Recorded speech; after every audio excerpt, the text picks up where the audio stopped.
ئێمە وەک نوێنەر و ڕێکخراوەکانی بواری جینۆسایت لە ناوچە جیاجیەکانی هەرێمی کوردستان دەنگی خۆمان ئاراستەی ئێوەی پەرلەمانتارانی بەڕێزەکەین کە نوێنەری خەڵکی بەشمێنەتی کوردستانن.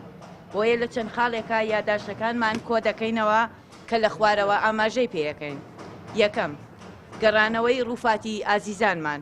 دووەم، داوا لە حکومەتی ناوەند بکرێت داوایەک ئاراستەی کۆماری ئیسلامی بکات بۆ دۆزینەوەی مناڵەوونبووەکانی هەڵەبجەی شەهید و چارەسەری بریندارانی چەکی شیمیایی، قەرەبووی مادی و معنەوی کە سوکاری سەربەرزی شەهیدان و جینۆسایت بکرێتەوە.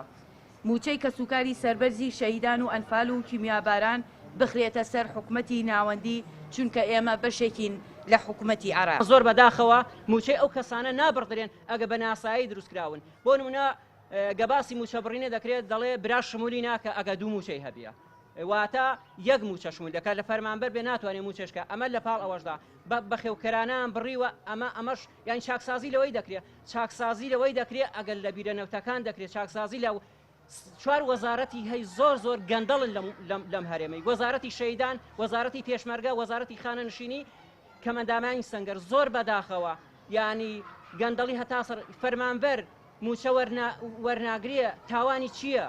بەڵام زۆر بەداخەوە بەرپرسەکان کەسانێک خۆیان پاسەوانی خۆیانن باخیان دروست کردووە، ئەمە موچەی ئەمانە هیچ کەم ناکرێتەوە. بەڵام زۆر بەداخەوە دەست بۆ قوتی کە سوکاری شەیدان و ئەنفەرکراوەکە حکومەتی هەرێمی کوردستان لەسەر ئەم چینە دروست بووە، بەڵام زۆر بەداخەوە ئەم چینە دواکەوتووە.